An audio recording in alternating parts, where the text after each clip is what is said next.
Zee 24 तासच्या to the point या विशेष मुलाखतीमध्ये मराठा आंदोलक मनोज जरांगे यांनी अभ्यासकांवर टीकेची झोड उठवलेली आहे। मुंबईतील आंदोलनामध्ये मराठा समाजाला काहीच मिळालं नाही अशी टीका मराठा समाजाचे काही अभ्यासक करतायत आणि त्यावर बोलताना ज्यांनी समाजाला काहीच दिलं नाही ते आता आपल्यावर टीका करत असल्याचा आरोप जरांगेंनी केलाय।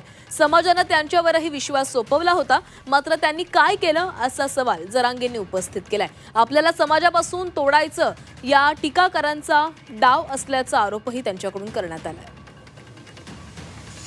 जे एकेकाळी तुमच्यासोबत होते किंवा मराठा आरक्षण या मुद्द्यावरूनच भांडणारी जी मंडळी होती तेच म्हणतात पाटील की याच्यातनं काही मिळालेलं नाहीये, की अजूनही हैदराबाद गॅजेट हा फक्त एक प्रकारे तोंडाला पानं पुसण्याचा प्रकार आहे। दुसरं काय म्हणणार ते?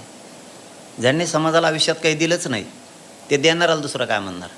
एखाद्या वडिलाला 4 लेकरं असते, त्यातलं एक काम करत नाही, एक करतं, मग त्याच्यावर राहिलेले 3 काहीच येत नाही, नुसत्या झोपायला सवय लागले तर आळशी हाटलाच झोपायचं, गावात झोपायचं, एखादं काम करतं आणि सगळ्याला पोषितं, सहन कुठं होतं? मग त्याच्याविषयी काड्या करणार, त्याच्याविषयी एकाच दोन बोलणार, काहीतरी घरात कलह निर्माण करणार। हे जसं कुटुंबात हे तसंच समाजात हे सहन होत नाही ना। मी काय करणार त्याला?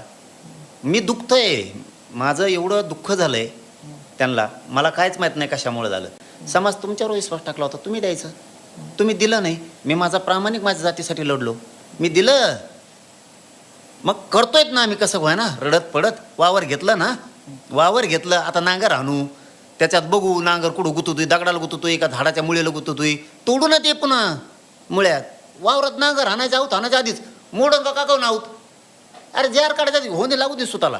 शब्द दिला का नाही सरकारने तिथंच? जर हा जार चुकला तर आम्ही सुधारित जार काढतो। आता बॉम्बलाच काय गरज आहे? याचा अर्थ तुम्हाला जारशी नाही देणे गेला। आम्हाला जे आता रात्रीपासून लक्षात आलं, आमच्या बुद्धिजीवी लोक 1-2 दिवस बोलतात, नाही ऐकला ना जाऊ दे तिकडं मध्ये, पण यांना जारशी देणं घेणं नाही, गरीब मराठ्यांशी देणं घेणं नाही। यांनी एक मोठा डाव शिजवला आहे, खूप मोठा कट शिजतोय की मला उघडं पाडायचं, मला समाजापासून तोडायचं, लांब करायचं। दुसरं की यांना कोणत्या तरी नेत्याची शाबासकी मिळवायची,